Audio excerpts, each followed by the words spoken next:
Okay, cool. The next thing I do with almost every song I write, no matter what genre, is piano. So I literally use a piano sound. Here I've got the Bossendorfer Grand Piano, which is like one that's been in Logic for ages. And so you can just create a new track, and then it's on there. You can use it's sampler now. It used to be called EXS24. So create a new channel with that on, and then there's a list of things that you can use for that on the left here. So we've got some different pianos there. What else have we got going on? So there's like all orchestral stuff. Here's the GarageBand sounds. So there's loads of things there. Anyways, so there's tons you can choose from. I use a piano because I don't like to immediately, as I say, get bogged down in the the sound. As in, like, if it's a synth sound, I don't want to get stuck on like, whether it's like a pad or whether it's like, stuck at big, I don't want to get stuck down on the individual sound. I want to get the chords right. I want to get like a solid musical bass going on, like a solid harmonic bass. So piano is good for that because, it's quite a sort of plain sound. It doesn't bring like too much outside character to it. I don't have to worry about what the chords are. So let's just solo both those things. So the chords I chose here, which on the other video took me about 5 minutes literally of wasting time. This is it, and it just loops this, and this one all the way through. So that's this bar here. So it's just this kind of descending thing with these two notes staying the same at the top. Now I played that on a MIDI keyboard here. So a keyboard that's plugged in by USB, and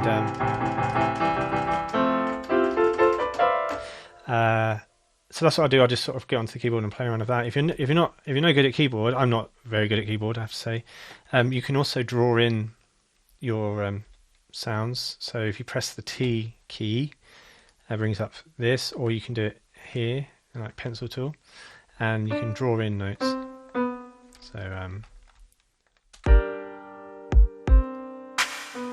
yeah, sounds horrible. Good.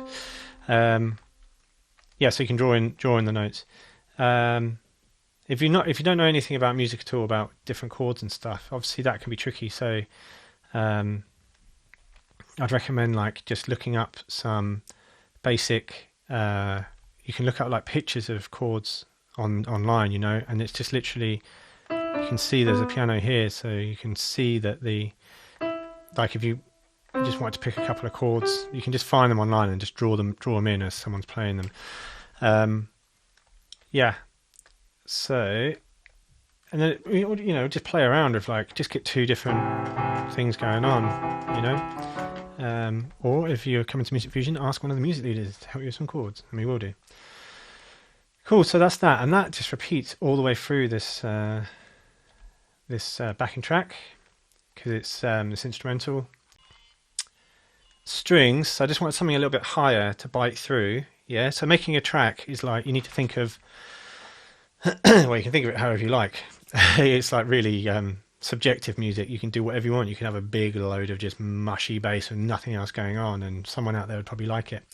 But just thinking kind of pop wise, as in like what will appeal to a good, most number of people, I guess. You want to do it like if you're cooking, you want this flavor, and then you want something that will cut through that flavor, so you want something like greasy and nice, and then you want something like something like lemon or something, to cut through it. And we've got this the same thing about the same kind of thing with music. We want to have kind of those big deep notes, and we want some like nice little things to kind of like like the icing on the top. And the violins, I always find violins are good for that, and they work with so many different genres of music. You can use them with pretty much anything, Excuse me. Okay, so I wanted them to bite through. I didn't want big pads to fill out the sound because it can get a bit busy and a bit full. I didn't want that. So I just wanted these staccato violins. Staccato means short and sharp notes. So play that.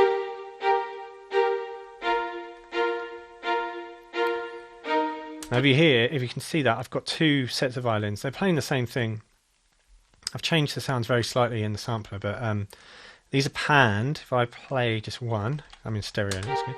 You can hear it's on the left if you've got headphones on. If I had the other one, yeah, it sounds like it's kind of in the middle, but I'll just put one in there. Just beefs it up and gives it a little bit more kind of width. Cool, so I added those in, and they're just doing the same thing. There's lots of repetition here. The same thing as the piano, but I've just used the these two notes, the first two notes, so the bottom note of the piano and the next one up, which we call the third, and then it's doing the same thing with that note moving down. So it's the same as a piano. And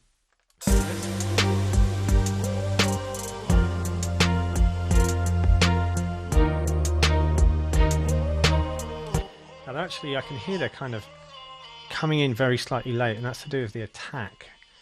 It's what's called attack on here. I actually got it set really far back anyway, so it's not do much about that. Yeah, I would play around with that and get it just to sound a little bit more so they're right on the money.